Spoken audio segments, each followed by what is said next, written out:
për SPAK-un.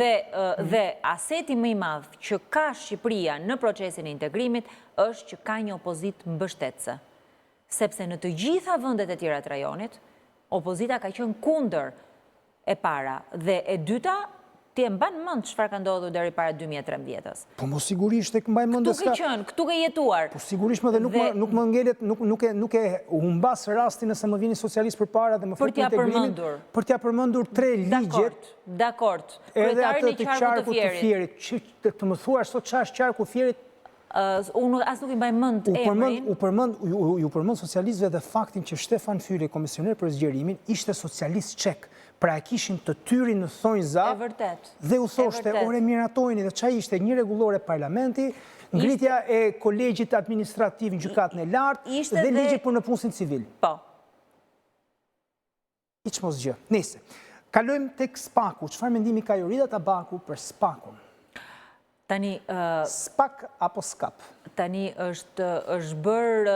Me që përmëndet Veliajn. është bërë e udhës që të përmëndet, të ketë një pyetje për SPAK-u në çdo intervistë. Së pari, me që se lidhet me Veliajn. Po pa tjetër. Tani, me që se përmëndet Veliajn. Nuk dua këtë batutën e vogël, atë lajmin politikisht roz. Unë dua argumentin. Me që se përmëndet Veliajn, kam quar në SPAK vetëm për çështjen e incineratorëve 15 dosje. 3 dosje përpara komisionit hetimor, 12 dosje mbas komisionit hetimor. Dosje të tjera përsa i përket njërës për cilave është duke u hetuar Ilir Beqa për ilaçet, për barnat, për energjim, pra shumë dosje unë, shumë kolegë të tjerë të Partisë Demokratike. Zoti Bardhi, Zoti Kolliçi, Zonja Vokshi, pafund denoncime Partia Demokratike në SPAK. Një pjesë e tyre kanë ecur, një pjesë e tyre nuk kanë ecur shumë shpejt. Unë mendoj që SPAK-u ka nevojë që për disa çështje të cilat janë test për punën e tyre, të procedojë më shpejt. Për mua, pasaporta e SPAK-ut janë çështjet që ajo çon në gjykatë. Sa më shumë çështje që ajo çon në gjykatë, aq më shumë e rrit besueshmërinë. Sa më shumë çështje që çon për afera dhe korruptive të folura, aq më shumë e rrit besueshmërinë. A mendoj unë që ka në SPAK gjykatës dhe prokuror? Gjykatës nuk kanë SPAK. Ndjes, në GKK-o ka në SPAK dhe në GKK, prokuror dhe gjykatës. Ky lapsus i juaj dëshmon shumë për gjendjen. Më lë ta përfundosh patjetër. Në SPAK prokuror dhe në GKK gjykatës me integritet në të dyja rastet, po patjetër. A ka nga to që janë presion? Po, pa tjetër. Nuk e them unë, thuhet botërisht në raportet ndërkombëtare. Por testi i SPAK-ut janë të gjitha çështjet që ajo çon gjykat. Dhe për mua, testi i SPAK-ut janë inceneratorët.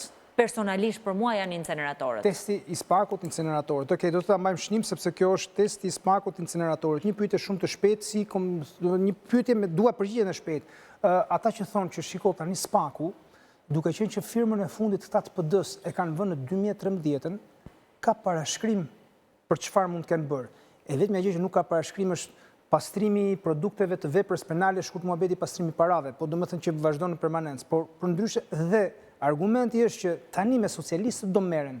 Si e shihni ju këtë? Kështu është normale, abuzimi këto 12 vite ka ndodhur. Okej. Pra SPAK-u do merret me PS-n. Jo, SPAK-u do merret aty ku është abuzimi. Ku ka ndodhur abuzimi? Ku ka hapësirë të merret, se për shpirt mbase do donit merreshin edhe me ju, po ka parashkrim.